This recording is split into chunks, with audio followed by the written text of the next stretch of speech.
주님의 아침에 우리에게 주신 하나님의 말씀, 고린도 후서 12장 7절에서 10절까지의 말씀, 하나님의 말씀이 여기 이렇게 기록되어 있습니다.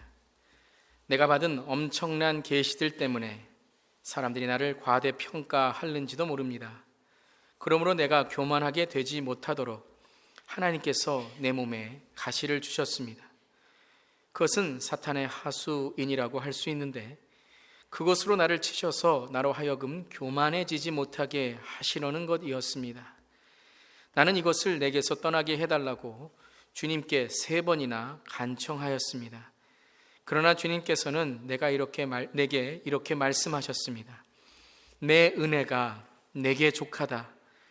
내 능력은 약한 데서 완전하게 된다.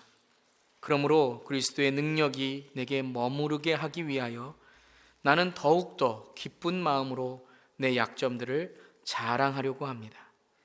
그러므로 나는 그리스도를 위하여 병약함과 모욕과 궁핍과 박해와 곤란을 겪는 것을 기뻐합니다. 내가 약할 그때에 오히려 내가 강하기 때문입니다. 아멘. 하나님의 말씀입니다. 하나님의 말씀에 감사합니다. 기도하시겠습니다.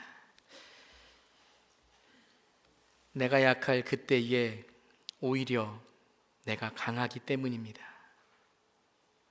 주여, 이 시간 그 그리스도의 호흡, 그리스도의 강함 우리 가운데 임하여 주시옵소서. 주의 말씀으로 우리의 고난 가운데 있는 연약한 영을 소생케 하시며 우리의 삶을 그리스도 안에 변화시켜 주시옵소서. 부족한 종의 모습은 모두 가려주시고 오직 주님의 말씀만 전해지게 하시며 저의 입술의 모든 말과 마음의 묵상이 온전히 주님께 연락되어지는 은혜의 시간이 되게 하옵소서. 예수님의 이름으로 기도드립니다. 아멘. 아멘. 할렐루야. 아멘. 한 주간 잘 지내셨습니까? 오늘은 영 소리가 감사합니다. 우리 성경책 들어주시고요, 좀 힘차게 우리 주님의 말씀을 함께 고백하면서 우리 성경책 가지고 계신 분을 좀 높이 들어주시고 우리 함께 고백하도록 하겠습니다. 주님의 말씀은 시작. 주님의 말씀은 내 발의 등불이요 내 길의 빛입니다. 주님 말씀에 축복이 있습니다. 주님 말씀에 능력이 있습니다. 주님의 말씀이 나를 변화시킬 것입니다. 주님 내 귀를 엽니다. 주님 내 마음을 엽니다. 주님 내 삶을 엽니다. 아멘. 아멘. 샬롬. 샬롬. 주님의 평강이 우리 사랑하신 성도님 모두에게 함께 하시기를 축원합니다. 아멘. 우리 옆 사람과 함께 이렇게 우리 매주 인사하죠. 말씀 안에 은혜 받읍시다. 서로 한번 인사하겠습니다. 말씀 안에 은혜 받으세요. 하나님을 믿는 사람으로 우리가 살아갈 때에 또한 우리 인간에게 가장 큰 인생의 주제가 있다면 그것은 바로 고난 당함일 것입니다. 왜 우리에게 고난이 찾아오는가? 고난은 진정 축복인가? 또한 왜 예수를 믿는 자들에게도 고난이 찾아오는가 하는 우리 인생의 이러한 고민들을 우리는 고백하게 됩니다. 가끔 우리가 듣는 이런 말이 있죠. 고난은 축복이다. 여러분, 고난이 축복이라고 생각하십니까? 고난이 축복인가요? 무슨 의도인지는 알 것 같아요. 무슨 뜻인지는 우리가 알 것 같습니다. 그런데 때로는 고난이 축복입니다 라는 말을 우리가 너무 쉽게 경솔하게 할 때가 있지 않나 조심스럽습니다. 내가 아닌 다른 사람, 다른 가족의 고통을 이야기하며 고난은 축복입니다 라고 쉽게 결정 내리는 것이 너무 우리의 이기적인 생각은 아닐까 생각해 봅니다. 만약 그 고통이 지나간 고통이라면 함께 동의할 수 있을지 모르지만 그 고통이 ing, 현재 진행형일 때는 정말 위로하기도 바라보기도 외면하기도 참 어려운 상황일 때가 많이 있습니다. 왜냐하면 나는 그 고난과 눈물을 흘려보지 않았기 때문이죠. 저는 우리가 다른 사람의 고난과 고통에 대하여 좀 더 신중하게 그렇게 우리가 믿음으로 함께 주님의 마음을 나누기를 기도합니다. 때로는 저한테 오셔서 왜 목사님 하나님의 정답을 구하실 때 떨리는 두 손 내밀어 가만히 쳐다보는 그 두 눈에 모든 정답을 알아야 하는 목사라는 옷은 벗고 저도 하나님께 따지고 싶은 왜 하나님 하는 마음이 들어 두 손보다 입술이 더 떨려올 때가 많이 있습니다.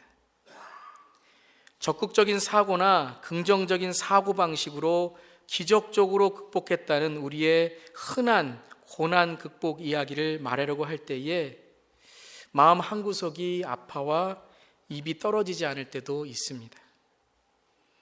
아이들의 만화, 디즈니 동화처럼 Happily Ever After 라는 해피엔딩으로 끝났다는 전통적인 고난 성공담을 주머니 끝에서 끄집어내려고 할 때 좀처럼 당황스러운 표정을 감출 수가 없어 끝내는 한마디도 하지 못할 때가 많이 있습니다.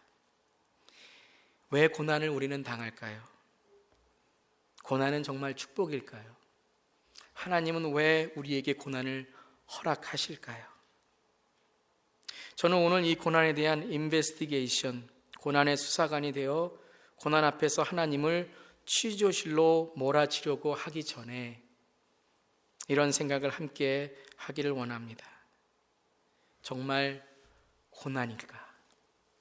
고난은 무엇일까? 여러분, 고난의 반대말이 뭐예요? 고난? 난고? 고난의 반대말이 뭐예요?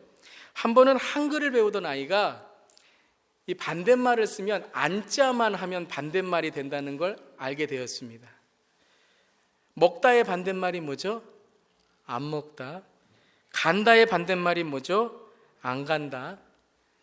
이제 웃으시는 분들은 제가 뭘 할지를 알고 계실 것 같아요. 사람의 반대말은 뭐죠? 발음 잘 하셔야 됩니다. 안 사람 그랬다가 저녁에 저녁 못 드실 수도 있어요. 안 사람. 여러분, 그럼 고난의 반대말은 뭡니까? 고난의 반대말? 안 고난? 고난이 없어야 우리의 인생에 행복한 건가요? 고난이 없어야 우리 인생의 모든 것이 다 만사 형통인 걸까요? 안 고난? 고난이 왜 힘드세요? 고난 당할 때 왜 힘드십니까? 아마 첫 번째는 얼마나 힘들어질지를 모르기 때문에 그렇죠. What's next? 얼마나 센 고난이 올 건가? 지금은 견딜지 모르지만 이보다 더 힘든 고난이 찾아온다는 막연한 두려움과 불확실한 미래가 지금의 고난을 견디기보다 다음 올 고난에 더 두려울지 모릅니다. 그게 더 큰 고난이지요. 언제 끝날지 몰라서 더 두려울 수 있습니다. 만약 며칠만 참으세요. 며칠 후면 이 고난이 끝납니다라고 우리가 그 며칠 후만 안다면 이 고난을 참을 수 있겠지만 불확실한 그 끝을 알지 못하기에 참 고통스럽습니다. 또 고난이 힘든 이유 중에 하나는 나 혼자만 당하는 것 같아서 더 힘든 것 같습니다. Only me. Why me? 나 혼자 고난은 당하는 것 같고 다른 사람은 다 행복한 것 같아요. 나만 문제만 있는 것 같고 다른 분들은 아무 문제도 없는 것 같아요. 그래서 고난이 힘듭니다. 그래서 우울증이 무서운 이유는 바로 아무도 나를 도와줄 수 없다라는, 하나님마저도 나를 도와줄 수 없다라는 그 절망 때문이라고 이야기하죠. 그런데 저는 고난이 그보다 더 힘든 진정한 이유가 하나 더 있다고 생각합니다. 그것은 우리가 이 고난은 It's not mine, 내 것이 아니다라고 생각하기 때문일지 모릅니다. 왜 이런 고난을 당해야 하는지, 왜 이 고난을 나에게 주셨는지는 내 것이 아니라는 생각 때문에 더 고통스럽습니다. 그렇기 때문에 고난이 찾아오기도 전에 우리는 하나님께 고난의 반대말은 안 고난입니다. 절대 나는 고난당하면 안 됩니다. 나에게 고난은 내 사전에 없습니다. 라고 이야기할 때가 있습니다. 그래서 우리는 고난의 쉽고 힘듦, 길이나 거리, 한 명이나 10명을 떠나 그냥 고난당하는 것 자체를 우리는 하나님께 두려워하여 안 고난, 절대 나에게 고난은 찾아올 수 없어 라고 생각합니다. 특별히 말씀을 열심히 읽으면, 기도를 열심히 하면, 교회를 열심히 다니면 고난을 받지 않으니 라는 생각 때문에, 믿음을 가지고 있을 때 고난을 당하면 우리는 고난 때문에 이것이 내 거다 아니라고 생각할 때에 정말 마음이 아득해집니다. 현대 사회를 말하는 단어 중에 하나가 이지라는 단어입니다. 특별히 요즘 우리가 살아가는 시대는 참 이지한 것 같습니다. 이지하다는 것은 간편하고 쉬운 것이 아니라 우리는 쉽게 살려고 한다는 것입니다. 분명히 모든 것은 간편해야 됩니다. Easy to use. 간편하게 사용할 수 있어야 되는 건 참 좋은 것입니다. 그런데 우리가 사용하는 어떤 도구가 간편하기보다 우리는 우리의 인생이 간편하기를 원합니다. 쉽기를 원합니다. 사람들은 쉽고 간편한 것에 매력을 찾습니다. 그래서 신앙이 어렵다고 이야기합니다. 왜요? 신앙은 인내가 필요하기 때문에, 또한 더 많은 노력이 필요하기 때문에, 하지 말라라는 것이 너무 많아 교회 가기 싫다라는 젊은이들의 이야기가 아마 이 시대를 표현해 주는 것 같습니다. 쉽다라는 말은 빨리를 추구하는 것이죠. 빨리빨리, 빠름. 쉬울 뿐만 아니라 빨리 이루어져야 됩니다. 그래서 빨리 해결돼야 됩니다. 빨리 해결되지 않으면 고난이라고 여깁니다. 그래서 요즘은 인터넷에 3초 이상 걸리면 짜증이 나고 고난받는다라고 생각합니다. 3초, 겨우 3초가 지났을 뿐인데 말입니다. 저는 이것을 바로 고난기피증이라고 정의하고 싶습니다. 현대인들은 고난기피증에 걸려 있습니다. 고난은 무조건 피해야 하고 아픔은 절대 생기지 않아야 행복하다는 것입니다.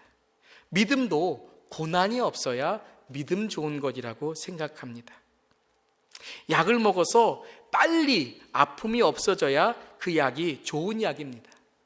몸이 어떻게 되든 빨리 어떤 효과가 나와야, 그래야 좋은 제품입니다. 그래서 조금이라도 실패를 경험한 인생은 인생 낙오자라고 이야기합니다. 결국은 예수를 믿는 신앙생활도 만사형통하는 예수 부족, 말씀 부족, 기도 부족 하나 붙이고 살아가는, 그래서 내게 오는 운명이라는 화살을 하나님 부족이 딱 막아주어야 믿음 좋은 사람, 기도 해결이라고 생각합니다. 그렇게 되지 않을 때에는 하나님 요술램프를 땅바닥에 내팽개치고 하나님 뭐 이래요? 그러면서 다른 곳으로 가곤 합니다. 목사는 감기도 걸리면 안 되고요. 믿는 자는 절대 어려움도 없어야 됩니다. 아니, 어려움과 고난이 오면 믿음에 문제가 있다고 생각합니다. 꼭 우리는 하나님, 이거 축복이니까 이렇게 해주셔야, 이렇게 해주셔야 하며 내 간증을 위해 하나님을 세뇌시킬 때가 한두 번이 아닙니다. 고난을 받아도 이 고난의 마지막은 분명히 축복이 되어야 된다라는 생각 때문이죠. 물론 여러분, 우리 교회 안에서도, 우리 주위에도, 이 세상에도 고난받는 분들이 계십니다. 건강이나 인생의 어려움으로 뜻하지 않는 고난을 받는 분들이 계십니다.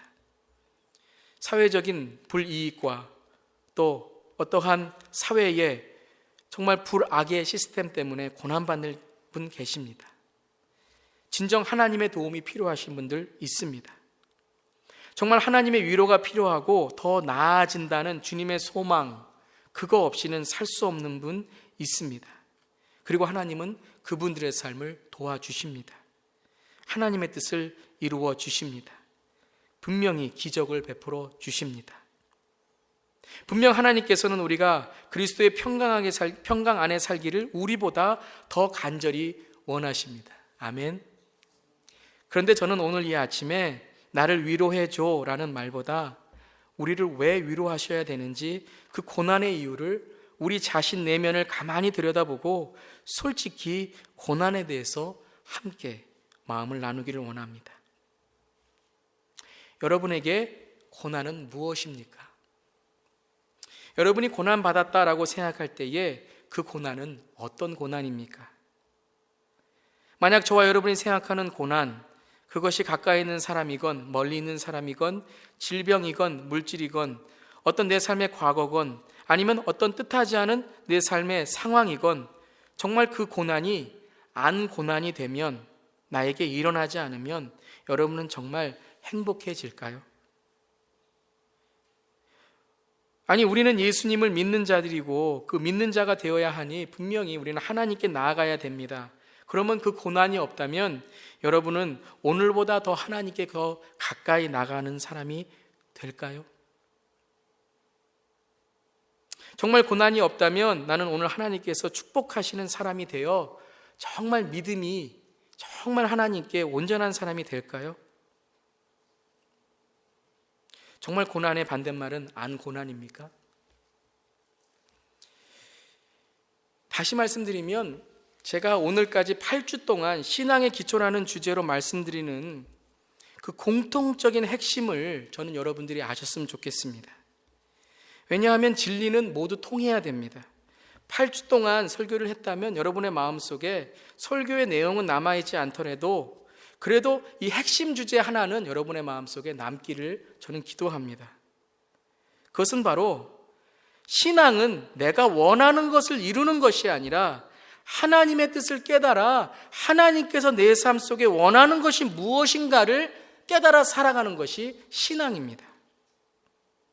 그것이 말씀이고 기도이고 찬양의 목적이고 하나님의 뜻을 아는 것이고 또 오늘 우리가 나누는 고난이라도 하나님께서 우리의 삶 속에 이루시는 것을 이루는 것이 그것을 위해 살아가는 것이 신앙이다. 이것을 여러분이 좀 이 하나만이라도 이 8주 동안 또 앞으로 신앙의 기초라는 설교를 계속할 텐데 이 주제만 꼭 붙잡고 함께 고민과 고백을 하는 그러한 말씀의 시간이 되기를 바랍니다. 이것을 깨닫지 못하면 우리는 몇십 년을 신앙생활하고도 주여 주여 아무리 목이 터져라 외쳐도 우리는 미국 사람 앞에 중국어 하는 것과 같은 그러한 결과를 안게 됩니다. 신앙의 기초는 즉 하나님의 언어를 배워야 합니다. 말을 배울 때 하나님의 단어를 배워 그 말을 알듯이 우리는 하나님의 언어와 하나님의 단어를 배워야 합니다. 그 진리의 언어를 배울 때에 우리는 그 다음 하나님께서 말씀하시는 것을 알아듣습니다. 그리고 그것을 바로 해석할 수 있고 내 삶의 문화, 즉 실천과 적용이 되어 하나님의 나라와 하나님의 의를 구하며 하나님의 뜻을 찾으며 구하며 두드리며 주님께서 주시는 가장 좋은 성령과 동행하는 그분의 충만함, 즉 그분의 질서와 가치관으로 내 인생을 살아가 그 진리로 말미암아 영생의 삶의 업그레이드가 됩니다. 이게 신앙입니다. 시편 119편 71편에 시편 기자는 그 신앙을 이렇게 이야기합니다. 함께 한번 읽어볼까요? 시작. 고난을 당한 것이 내게는 오히려 유익하게 되었습니다. 그 고난 때문에 나는 주님의 율례를 배웠습니다. 즉 고난 중에 나는 배웠다라는 것입니다. 고난은 안 고난이 반대말이 아니라 고난의 반대말, 하나님이 고난 가운데 뜻하는 것을 배우지 못할 때에 그것이 고난의 반대말입니다. 고난이라는 인생의 과정을 통해 나는 하나님께서 나의 삶에 무엇을 가르치는가를 배웠다. 그것이 바로 고난이 축복이 되는 것입니다. 저는 시간이 약이다라는 말을 믿지 않습니다. 시간이 지나서 낫지 않습니다. 저는 시간이 지나면 지날수록 더 악해지는 사람을 알고 있습니다. 여러분도 아시죠? 시간이 지나면 지날수록 하나님과 멀어지는 사람들의 이야기를 종종 듣곤 합니다. 신앙이 지나면 지날수록 신앙과는 멀어지고 자기의 이기적인 마음과 고집만 늘어나는 그런 저의 모습을 보곤 합니다. 시간이 약이 아닙니다. 하나님의 약입니다. 하나님의 약입니다. 하나님의 약입니다. 고난은 축복이 아닙니다. 고난 자체는 축복이 아닙니다. 고난당해서 더 악해지는 분들도 계시고요. 고난당해서 남 상처 주는 분들도 계시고요. 고난당하는 가운데 자기의 삶에 하나님을 떠나는 분들도 있습니다. 고난이 축복이 아니라 고난당함을 통해 하나님을 만나는 것이 축복입니다. 저는 이 고백이 바로 오늘 바울의 고린도후서의 고백이라고 생각합니다. 바울에게는 내 몸의 가시라고 하는 질병이 있었습니다. 우리는 이 구절을 읽을 때 그 질병이 무엇인가를 너무 고민합니다. 저는 질병이 무엇인가가 그렇게 중요하지 않다고 생각합니다. 왜냐하면 바울은 그 한 가지의 질병을 가시와 고난이라고 말한 것이 아니라 바로 우리의 인생에 우리는 각자의 가시와 그 고난같이 생각하는 그 내 몸의 가시가 있다는 것을 바울은 말하는 것입니다. 그런데 바울은 이것을 떠나게 해달라고 오늘 8절에 3번이나 기도했다고 합니다. 이것 또한 딱 3세판 주님께 기도하고 안 되니 그만뒀다라는 말씀이 아닙니다. 3번이라는 말씀은 완전한 숫자, 기도하고 또 기도하고 기도했다라는 것입니다. 여러분은 고난 가운데 정말 이렇게 기도해 본 적이 있으십니까? 고난 가운데 생각만 많이 하고 그저 내 뜻만 어떻게 되기를 고민한 것이 아니라 정말 바울과 같이 이 고난이 그리스도에게 무슨 의미가 있는지 여러분 기도해 보셨습니까? 그런데 우리보다 이렇게 더 많이 기도한 바울은 오늘 주님께서 그 기도의 응답을 주시고 그 가시를 통해 시편 기자처럼 오늘 배운 것이 있다고 고백합니다. 그런데 그 고백이 많은 경우 우리가 생각했던 고백과 다릅니다. 그는 안고난이라고 이야기하지 않습니다. 오늘 한번 9절 같이 한번 읽어볼까요? 시작. 그러나 주님께서는 내게 이렇게 말씀하셨습니다. 내 은혜가 내게 족하다. 내 능력은 약한 데서 완전하게 된다. 그러므로 그리스도의 능력이 내게 머무르게 하기 위하여 나는 더욱더 기쁜 마음으로 내 약점들을 자랑하려고 합니다. 고난이 정말 힘든 이유는 이건 것 같아요. 하나님이 나를 미워하셔서 나를 심판하신다. 하나님이 너무 화가 나셔서 나를 치시는 것이 아닌지 그 인과응보의 괴로움에 더 외로운지 모릅니다. 하지만 바울은 이렇게 말합니다. 바울은 나의 고난을 통해 하나님의 능력이 내게 머물렀다. 이 고난을 통해 나는 하나님의 임재, 그 그리스도의 머금으로 내 약함 속에 하나님은 더 큰 주님의 일을 하셨다라고 고백합니다. 고난은 축복입니다. 하나님이 머무시는 고난은 축복입니다. 고난이 없는 것이 믿음 좋은 것이 아니라, 고난이 없는 것이 하나님이 사랑하시는 것이 아니라, 고난을 통해 하나님이 진정 우리 안에 거하시고 그 고난 가운데 하나님이 우리에게 이 하나님의 뜻을 깨닫게 하시는 것, 그분 안에 우리를 더욱 강하게 하시는 것, It's the true blessing. 이것이 진정한 우리에게 주시는 고난이 축복이 되는 비결입니다. 바울은 그럼 고난을 통해 무엇을 배웠습니까? 어떤 축복을 얻게 되었습니까? 고난 가운데 이 그리스도의 축복된 배움이 있으시기를 주님의 이름으로 축원합니다. 첫 번째, 바울은 고난을 통해 하나님 앞에 연약한 내 자신을 발견했다고 고백합니다. 내 가시를 통해 나는 십자가의 주님, 그 앞에 내 자신이 겸손하게 되었다라고 고백합니다. 오늘 7절 말씀에 내가 받은 엄청난 계시들 때문에 사람들이 나를 과대평가하는지는 모릅니다. 그러므로 내가 교만하게 되지 못하도록 하나님께서 내 몸에 가시를 주셨습니다 라고 고백합니다. 바울은 엄청난 계시와 체험을 경험했습니다. 아마 그 체험과 계시 때문에 바울의 마음에 교만한 마음이 있었던 것 같습니다. 하지만 주님께서는 그의 몸의 가시를 통해 교만하게 될 때에 그를 안질이었는지도 모르고 간질이었는지도 모르고 어떤 다른 몸의 고통이었는지 모르지만 그에게 하나님을 더욱 의지하도록 겸손하도록 만드셨습니다. 고난이 내 삶의 고민을 만들고 고난이 하나님을 고백하게 만들었습니다. 그는 자기의 체험과 계시를 자랑하지 않고 온전히 나의 약함을 통해 하루하루 생명을 주신 하나님께 감사하는 것이 바로 하나님이 나에게 주신 은혜다라고 고백합니다. 만약 저에게 고난이 없었다면 아마 저는 목사가 되지 않았을지 모릅니다. 목사가 되는 것이 가장 좋은 인생의 하나님의 뜻이라고 말씀드리는 것은 아니지만 저의 인생의 뜻하셨던 목사가 되는 길을 고난이 없었다면 저는 아마 하나님의 뜻을 깨닫지 못하고 살아갔을지 모릅니다. 우리가 고난이 없고 내가 원하는 대로 살아간다면 여러분은 지금 이 자리에 계셨을까요? 내가 원하는 대로 모든 것이 잘 이루어졌다면 하나님을 믿었을까요? 정말 안 고난이 고난의 반대말이었다면 여러분은 그 고난이 없는 인생 가운데 죄도 짓지 않고 하나님만을 구하며 살아갔을까요? 바울은 고난 때문에 더 하나님께 겸손하게 되었고 주님의 능력이 머무는 자리로 날마다 자기 자신을 죽고 그리스도를 구하는 삶이 되었다라고 고백합니다. 왜냐하면 그것이 신앙의 기초이기 때문입니다.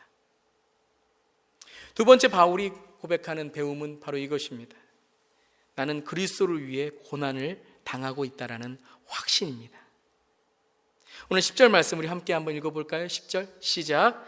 그러므로 나는 그리스도를 위하여 병약함과 모욕과 궁핍과 박해와 곤란을 겪는 것을 기뻐합니다. 그가 기뻐하는 것이 무엇입니까? 나의 고난이 그리스도를 위한 것이다. 말씀과 기도와 내 신앙생활이 그리스도를 위한 것이고 이 고난 가운데 그리스도를 위함이 있기 때문에 기뻐했다는 것입니다.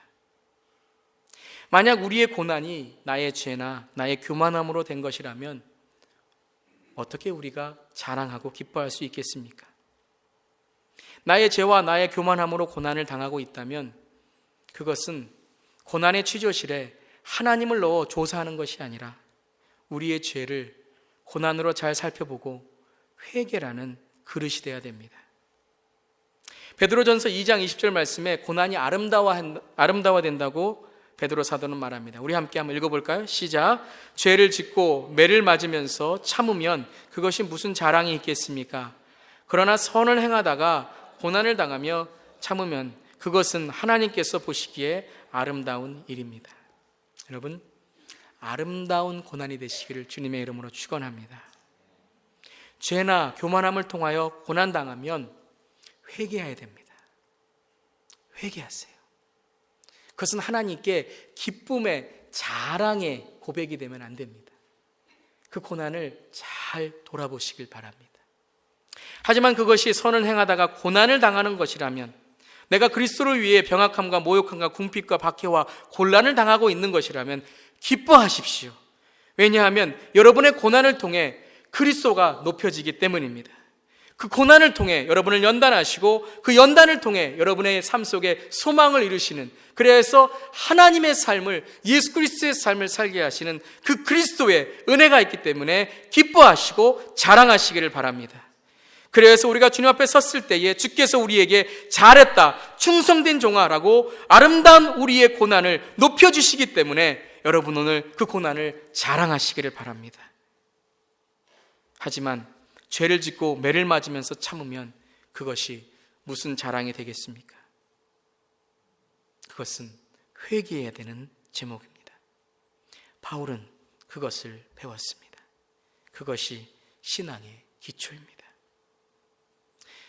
세 번째는 그는 고난은 그 자신에게 삶의 깊이를 더해 주었다라고 고백합니다. 바울은 다메섹에서 주님을 만나 진정 살아계신 주님의 빛을 사흘의 눈멈, 블라인디스라는 고난을 통해 경험하게 되었습니다. 그가 어둠 속에 있었다라는 것은 그가 사흘 동안 눈이 멀어 있었을 때에 그의 삶 속에 고난을 통해 그는 얼만큼 복음이 없는 삶이 어두움의 삶인가를 깨닫게 되었습니다. 자기의 과거를 무시하고 핍박하는 사람들을 통해 바울은 이방인들의 서름과 눈물을 보게 되었습니다. 얼만큼 무시받고 핍박당하는 사람들이 서름을 받고 사는가? 그는 이방인의 복음에 자기의 인생을 걸었습니다. 빌립보의 감옥에 갇혀 있을 때에 그 고난 가운데 그는 죄수들의 얼굴만 바라본 것이 아니라 죄수들을 지키는 간수의 어두운 얼굴을 보게 되었고, 그는 감옥문이 열렸지만 끝까지 간수에게 복음을 전하며 빌립보에, 그리고 빌립보 감옥에 복음의 여명을 열게 되었습니다. 그는 고난 가운데 주위를 돌아보는 삶의 뿌리를 내렸던 것입니다. 우리가 훌륭한 하나님의 일을 감당하시는 분들의 삶을 보면, 그것이 교회 안이든 교회 밖이든 이 사회에 하나님의 선한 영향력을 끼치는 사람들의 인생을 보면 그들의 인생에는 분명 고난이라는 골짜기를 한두 번 건너온 사람들입니다. 미랄 사역이라는 장애 사역을 시작하신 목사님은 가정에 장애의 누이가 있었다고 합니다.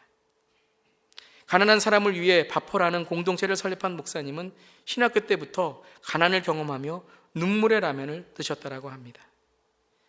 현재 가정사역의 전문가로 훌륭하게 쓰임받는 장로님 부부는 이혼까지 가는 가정의 어려움을 극복하면서 가정의 어려움을 통해 다른 사람들의 어려움을 겪게 되었습니다. 가끔 설교를 하다 보면 콜록콜록 하시는 분들이 계십니다. 목이 칼칼해서 콜록콜록 하십니다. 그럼 그 옆에 계신 분이 핸드백을 열어 사탕을 주십니다. 아니, 어떻게 사탕을 준비하고 계세요? 그럼 뭐라고 말씀하십니까? 제 목이 콜록콜록 칼칼해서요. 여러분, 이런 말이 있습니다. 아픔이 사명이다. 아픔을 겪어본 사람만이 그 아픔을 이해할 수 있고 그 아픔을 통해 다른 사람들을 위로할 수 있습니다. 아파보지 않았다면 여러분 쉽게 판단하지 마세요. 아파보지 않았다면 쉽게 입을 열지 마세요. 어린 아기를 하늘나라로 보내고 망연자실하고 있던 젊은 엄마에게 한 권사님이 오셔서 이렇게 이야기하십니다. 나는 고등학교 된 딸을 하나님 품에 보내야 했어. 그러면서 함께 눈물을 흘리며 그 젊은 엄마와 함께 울어주고 있었을 때 그 젊은 엄마는 다시 시작하는 하나님의 힘을 경험하게 되었다라고 이야기합니다. 오늘 우리에게 있는 고난의 이유를 묻기 전에 먼저 우리에게 왜 고난을 주셨는지 하나님의 의도를 깨닫게 되기를 바랍니다. 조개의 몸에 들어온 돌이 진주를 만든다는 이 이야기는 우리가 많이 들은 이야기죠. 하지만 우리 주위에는 고난을 통해 하나님을 만나 하나님의 뜻으로 아픔을 사명으로 바꾼 사람들의 이야기를 많이 들을 수 있습니다. 아픔은 사명입니다. 내 고난만 아픈 것이 아니라 나보다 더한 고난으로 신음하는 우리 형제자매들이 있음을 고민하고 고백해야 됩니다. 내가 배고프다면 배고파서 눈물을 짓는 사람들이 아니라 지금 이 시간에는 밥이 없어서 배고픔이 아니라 굶주림으로 죽어가는 아이들이 있다는 것을 우리는 내 배고픔을 통해 깨달아야 됩니다. 아픔이 사명입니다. 하나님은 너무너무 아프셔서 인간들이 하나님을 떠나 사는 그 죄악의 삶이 너무너무 아프셔서 하나님은 사명이 되셔서 Jesus' passion is Jesus' mission. 그는 우리에게 사명으로 예수 그리스도의 몸으로 아들로 이 땅에 오셨습니다. 그리고 누가복음 4장에 예수님은 이 땅에 오신 자기의 사명 선언문, 미션 스테이트먼트를 이렇게 우리에게 전해주십니다. 함께 한번 읽어볼까요? 시작. 주님의 영이 내게 내리셨다. 주님께서 내게 기름을 부으셔서 가난한 사람에게 기쁜 소식을 전하게 하셨다. 주님께서 나를 보내셔서 포로된 사람들에게 해방을 선포하고 눈먼 사람들에게 눈뜸을 선포하고 억눌린 사람들을 풀어주고 주님의 은혜의 해를 선포하게 하셨다. 아멘. 이것이 예수 그리스도의 눈물이었습니다. 예수 그리스도께서 그렇게 흔들리며 이 땅에서 십자가의 꽃을 피운 이유가 바로 우리를 통해 주님의 은혜를 선포하기 위함이었습니다. 그래서 그분은 기꺼이 십자가에서 우리의 고난을 짊어지셨습니다. 여러분, 우리도 예수님이 그만큼 흔들렸다면 세상에서 예수님만큼 흔들리며 그리스도의 꽃을 피우고 향기를 품어가야 되지 않겠습니까? 흔들리지 않는 꽃은 꽃을 피울 수 없습니다. 오늘 우리의 흔들림은 바로 그리스도의 꽃과 향기의 그 이유입니다. 여러분, 오늘 그리스도께서 흔들린 만큼 세상에서 그리스도의 꽃과 향기를 피우며 살아가는 고난이 축복이 되는 삶이 되시기를 주님의 이름으로 축원합니다. 저는 그러면 우리 인생에서 가장 큰 고난은 무엇인가 설교를 마치며 고민하게 되었습니다. 그럼 정말 우리의 인생에서 가장 큰 고난은 무엇인가? 아니, 정말 우리가 우리의 삶 속에서 이것만큼은 내 인생의 가장 큰 고난이다. 아니, 내가 아니라 인류에게 있는 가장 큰 고난은 무엇인가 한번 생각해 보았습니다. 그것은 무엇일까요? 그것은 죽음입니다. 죽음만큼 우리에게 큰 고난은 없을 것입니다. 어떤 사람이 재판을 받거나 소송을 하게 되는데 그 사람이 죽으면 모든 재판과 조사는 끝나게 됩니다. 그 사람이 어떠한 죄를 지었든지 간에 그 재판과 조사는 끝납니다. 왜요? 더 이상 그 재판과 조사는 의미가 없습니다. 우리의 모든 고난을 잠재울 수 있는 가장 큰 고난은 무엇인가? 그것은 바로 죽음이라는 것입니다. 빙점을 쓴 일본의 소설가고 미우라 아야코는 죽음은 내게 주어진 최후의 사명이다 라고 말했습니다. 주님의 주신 마지막의 최후의 사명은 바로 죽음을 통해 우리가 어떻게 마지막을 준비하는가, 그것이 바로 고난의 최대의 이유라는 것입니다. 여러분은 우리의 인생에 다가올 이 죽음의 고난에 대하여 어떤 것을 배우고 살아가십니까? 죽음이라는 누구나 피해갈 수 없는 인류의 고난, 순서대로 왔지만 절대 순서대로 가지 않는 이 불공평한 고난 앞에 어떠한 마음을 갖고 살아가십니까? 겸손한 마음으로 주님의 율례를 배우며 주님 앞에 선다는 신앙의 가장 기초적인 이 법칙을 인정하며 살아가고 계십니까? 살든지 죽든지 그리스도의 영광을 위하여 살아간다는 바울의 고백처럼 내가 살아있을 때도 그리스도의 영광, 죽음을 통해서도 그리스도의 영광으로 살아가는 삶을 고민하고 계십니까? 나의 고난의 이유가 그리스도를 위한 것이 될 것을 기도하고 계십니까? 아니면 나의 죄와 욕심에 대한 결과로 고통당하는, 아니 그것 때문에 죽음 이후에도 계속되는 고통이 이어지는 삶을 살고 있나요? 모든 것은 주 앞에 가야 함을 깨닫고 오늘도 주님의 편지가 되어 그분의 이야기를 전하며 삶을 살고 계신가요? 내게 주신 것을 내 것이 아닌 하나님의 선물임을 깨닫고 아픔마저도 사명으로 삼아 흔들리며 꽃을 피워 성령의 열매로 신음하는 형제 자매들을 위한 베품과 실천의 삶을 살아 주님 앞에 서는 그날 소자에게 한 것이 나에게 한 것이다 라는 주님의 칭찬을 받음을 기대하며 살아가고 계신가요? 한 번 죽는 것은 정해진 것이며 그 뒤에 우리에게 심판이 있다라고 히브리서 기자는 우리에게 다가올 필연적 고난을 어떻게 준비하냐 질문하고 있습니다. 우리가 죽어서 주님 앞에 가던, 주님이 재림하셔서 우리 앞에 서시던 우리는 언젠가 주님 앞에 서게 됩니다. 영원한 형벌의 고난이 아닌 죽음의 고난 앞에서 부활하신 사망을 이기신 예수 그리스도를 내 구주로 모시고 고난이 축복이 되는 영원한 생명의 그리스도의 능력이 머무는 구원의 삶을 통하여 오늘 여러분의 삶에 영생의 업그레이드가 있으시기를 주님의 이름으로 축원합니다. 혹 이 시간 그리스도를 아직 구주로 영접하지 않은 분들이 계시다면 몇십 년을 교회의 문 앞에 왔다 갔다 하면서 내 마음속에는 아무런 그리스도의 마음이 없다면 이 시간 기도하시면서 그리스도를 구주로 영접하여 죽음이라는 고난 앞에 축복이라는 영원한 생명을 그리고 그리스도의 능력이 머무는 영생의 삶을 함께 하시기를 주님의 이름으로 축원합니다.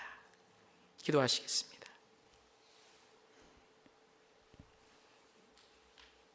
이것이 고난이라고 생각될 때에 멈추지 않게 하시옵소서. 이것이 고난이라고 생각할 때에 절대 피하지 않게 하여 주시옵소서. 이것이 고난이라고 생각할 때에 절대 도망가지 않게 하여 주시옵소서. 시간은 약이 아닙니다. 고난도 약이 아닙니다. 축복이 아닙니다. 하나님이 약이고 고난을 통해 하나님을 만나는 것이 축복입니다.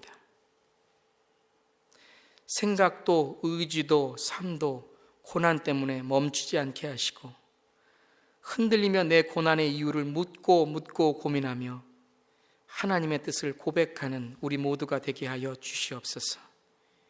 이것이 크리스찬의 삶입니다.